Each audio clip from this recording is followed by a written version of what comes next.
Alam nyo na siguro na nakuha na ng Magnolia Chicken Templados itong si Javi Gomez de Leano mula dito sa Terra Firma Jeep.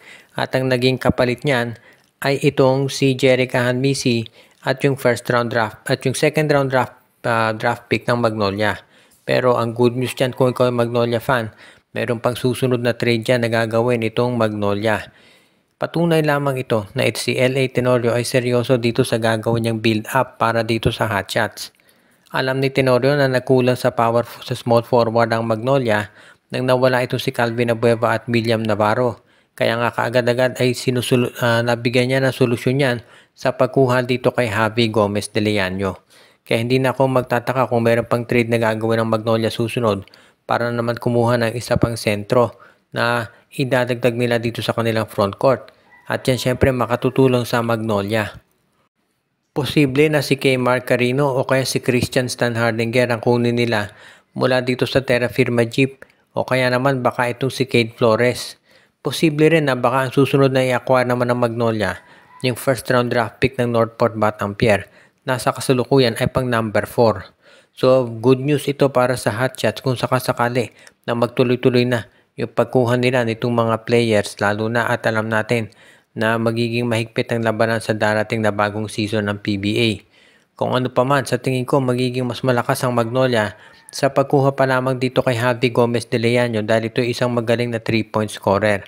At yan talaga yung hinahanap ngayon ng Magnolia dahil sigurado na maganda ang magiging sabihin nating pagpapakita ng spacing ng Magnolia dahil meron na silang isang 3-point scorer talaga na maaasahan.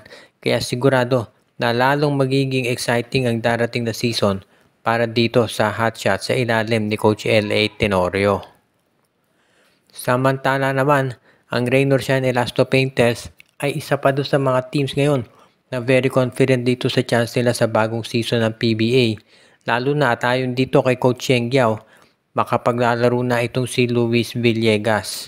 Alam natin na ang tagal-tagal nang iniintay ng Rain or Shine ito si Luis Villegas na makapaglaro dito sa PBA, pero dahil sa mga iba't ibang mga injuries, hindi ito nakapaglalaro ng buong conference, never mind buong season. Pero ngayong darating na season daw mukhang ready na at makababalik na itong si Luis Villegas. At syempre, ayon dito kay Coach Cheng, napakalaking bagay niya dahil magkakaroon na siya ng Twin Towers kasama itong si Keith Datu. Bukod dito sa pagbabalik ni Luis Villegas, ayon doon sa mga reports, pwede na rin maglaro si Felix Lemeti, yung kanilang point guard, plus itong si Bo Belga. So biglang lumalim yung lineup ng Rain or Shine dahil mayroon kang Keith Datu at Luis Villegas sa sentro, plus nandiyan pa ito si Bo Belga at si Kaylan Tiongso naman doon sa power forward nila.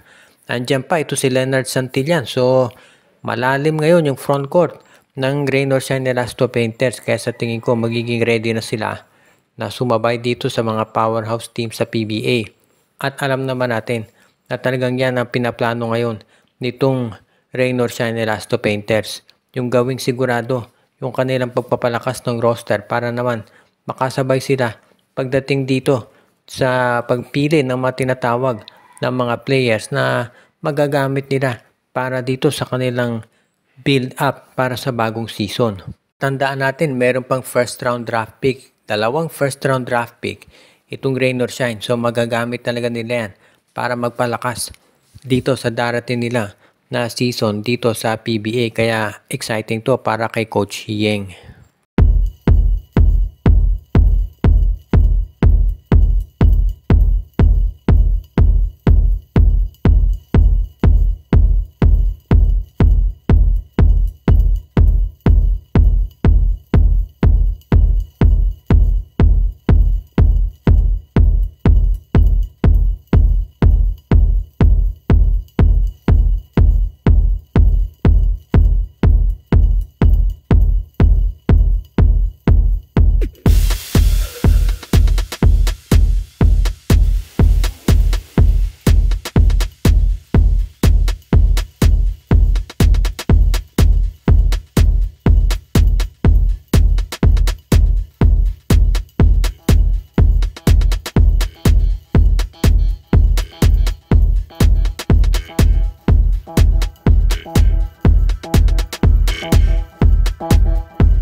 Bye.